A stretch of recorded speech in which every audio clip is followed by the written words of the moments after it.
Hello student, blessing commerce tutorial आज part 6 लेकर आ रहा है। हमारी पार्टनरशिप सीरीज के 5 पार्ट होप करती हूँ आपने पसंद किए होंगे। आज 6th पार्ट में हम डिस्कस करने जा रहे हैं इंटरेस्ट ऑन पार्टनर्स ड्राइंग। तो पार्टनर की ड्राइंग्स पे जो इंटरेस्ट होता है वो हमें किस तरह से कैलकुलेट करना है, उसके क्या मेथड हैं, वो हम आज की वीडियो में डिस्कस करेंगे। आपने पिछली वीडियो में profit and loss appropriation account सीखा था, कैपिटल अकाउंट सीखा था। इन दोनों में एक एलिमेंट हम फिट करते थे, इंटरेस्ट ऑन पार्टनर ड्राइंग्स। तो वो जो इंटरेस्ट ऑन पार्टनर ड्राइंग्स है, आपको एज सच क्वेश्चन में नहीं गिवन रहेगा कि अमाउंट दे दी गई है और हम वहां पे एप्रोप्रिएशन अकाउंट और कैपिटल अकाउंट में फिल कर देंगे। नहीं, आपको कुछ इंफॉर्मेशन दी जाएगी इसके रिगार्डिंग और on the basis of that information आपको इंटरेस्ट ऑन पार्टनर ड्राइंग्स जो है वो कैलकुलेट करना पड़ता है। पॉइंट 1। पॉइंट 2, हमारे पास 2 केसेस हमने डिस्कस कर रहे थे, presence of partnership deed, absence of partnership deed. तो उन दोनों केसेस में आपको इंटरेस्ट ऑन पार्टनर ड्राइंग्स कैसे ट्रीट करना है ये भी पता होना चाहिए। मैं होप करती हूँ आपने मेरी पिछली सीरीज में ये देखा होगा और आपको इसका ट्रीटमेंट पता होगा, क्योंकि बहुत ही ट्रिकी जब किसी ने सम सेट करना होता है, वो ऊपर तो दे देता है एब्सेंस ऑफ पार्टनरशिप डीड और नीचे आपको इंटरेस्ट ऑन पार्टनर ड्राइंग की कैलकुलेशन भी दे सकता है। तो उस टाइम पे उसने अगर ऊपर दे दिया एब्सेंस ऑफ पार्टनरशिप डीड, तो आपको याद होगा कि अगर पार्टनरशिप डीड एब्सेंस होती है तो there is no need to calculate interest on partner drawing. So ये आपको जो हम सीरीज बनाने का मोटिव ही यही है, क्योंकि सारे जितने भी टॉपिक हम डिस्कस कर रहे हैं वो इंटर रिलेटेड हैं। अगर एक टॉपिक आपको आता होगा then you can forward to the second topic. ऐसा नहीं है कि आपने फर्स्ट डे ही ये 6th सीरीज वाला वीडियो अगर आप देखेंगे तो आपको समझ में नहीं आने वाला। तो आपको इसको क्या देखना पड़ेगा, part 1, part 2, part 3, because all the series are interconnected, right. चलिए अब हम अपना टॉपिक स्टार्ट करता है। क्या है इंटरेस्ट ऑन पार्टनर ड्राइंग, इसको कैलकुलेट कैसे करते हैं? इसको कैलकुलेट करने के we have 2 method.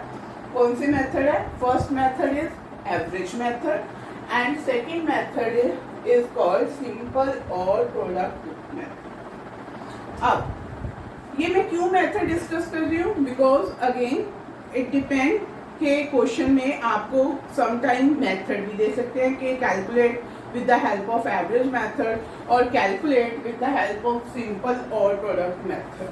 First way out. Second way out क्या होएगा, you have to decide on the basis of information कि कौन सा मेथड एप्लीकेबल होगा। डन। तो हमें ये पता होना चाहिए किस सिचुएशन में कौन सा मेथड जो है वो अप्लाई होता है। First we go with average method. हम क्या करेंगे आज? एप्लीकेबिलिटी। एप्लीकेबिलिटी किसकी करेंगे? एवरेज मेथड की भी करने वाले हैं और सिंपल और प्रोडक्ट मेथड की भी करने वाले हैं। पहले हम डिस्कस करते हैं एवरेज मेथड कौन सी सिचुएशन में एप्लीकेबल होता है। The first applicability, amount of drawing is uniform और इक्वल। आपका जो पार्टनर ड्राइंग विड्रॉ करता है उसकी जो अमाउंट है वो क्या होनी चाहिए? इक्वल होनी चाहिए। इक्वल मतलब at the end of every quarter वो 1000 रुपीज क्या कर लेता है? Withdraw at the end of every quarter. और ये दे सकते हैं at the end of every month partner a withdraw 1000 rupees, या at the beginning of the month या at the middle of the month वो 1000 रुपी विड्रॉ करता है। ठीक है, तो इस केस में 1000 रुपी ही एक उसने अपनी अमाउंट फिक्स कर रखी है, जो एक पर्टिकुलर टाइम के बाद वो फर्म से क्या करेगा? विड्रॉ करेगा। डन। अगर इंफॉर्मेशन आपको बोलती है कि amount of drawing is uniform and मैंने बोला eight the end of the month, at the beginning of the month, at the middle of the month, or you can say at the middle of the quarter, whatever, but एक fix period रहेगा जिस period के during वो amount withdraw करेगा। Just like हम salary अपनी draw करते हैं कि बिगिनिंग ऑफ द मंथ मिलती है या एंड ऑफ द मंथ मिलती है, एक पर्टिकुलर टाइम पीरियड होता है, और एक सैलरी की हमारी पर्टिकुलर क्या होती है, अमाउंट होती है। In the same way partnership firm में जब पार्टनर एक particular amount as well as एक पर्टिकुलर टाइम पे कुछ अमाउंट पर्सनल यूज के लिए विड्रॉ करता है, then we go with the average method. तो याद रखने के लिए आप एक अपने माइंड में सैलरी सेट कर सकते हैं। It's not a salary, it's a drawing, उसकी अपनी पर्सनल यूजेस के लिए जो उसको अमाउंट चाहिए होती है। बट इसमें दो कंडीशन रख रहे हैं, कौन सी, amount should be fix and time period also be same है। तो ये हमारे एवरेज मेथड की क्या थी, कंडीशंस थी। Now move to the second method.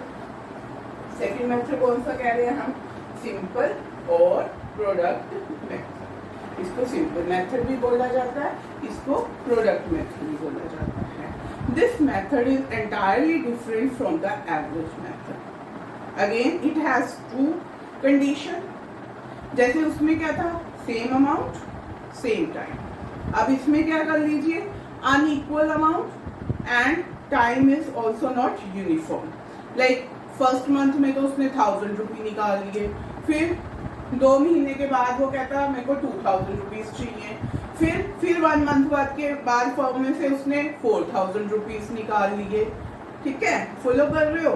तो टाइम पीरियड भी क्या मैंने बोला है, पहले तो उसने क्या निकाला, एंड ऑफ फर्स्ट मंथ कितने रुपीस निकाले, 1000। फिर क्या किया उसने, end of third month, 2 month के बाद फिर उसको पर्सनल ड्राइंग के लिए पैसे चाहिए थे, तो उसने कितने रुपीस निकाल लिए, 5 रुपीस का साइन चेंज हो गया ना। तो फिर एंड ऑफ 7th मंथ उसको कितने रुपीस चाहिए, 1000 अगेन चाहिए थे। इस केस में आप देख रहे हैं कि 1 मंथ, फिर 3rd मंथ, फिर 4 मंथ छोड़ के 7th month and amount is also not uniform. तो इस केस में हम कौन सा मेथड लगाएंगे, सिंपल और प्रोडक्ट मेथड। तो इंफॉर्मेशन के ऊपर बेस्ड होता है कि हमने कौन सा मेथड जो है वो अप्लाई करना है। तो ये हमारे पास 2 मेथड है। आपको क्वेश्चन बताएगा कि कैसी इंफॉर्मेशन है, उस इंफॉर्मेशन के बेस पे आप मेथड चूज करेंगे, बिकॉज दोनों ही मेथड की जो आपकी कैलकुलेशंस है ना वो डिफरेंट है। ठीक है जी, तो ये आज का वीडियो था। Thank you so much. Hope करती हूँ आपको वीडियो पसंद आएगा, तो इसको लाइक और शेयर करना मत भूलिए। Thank you so much.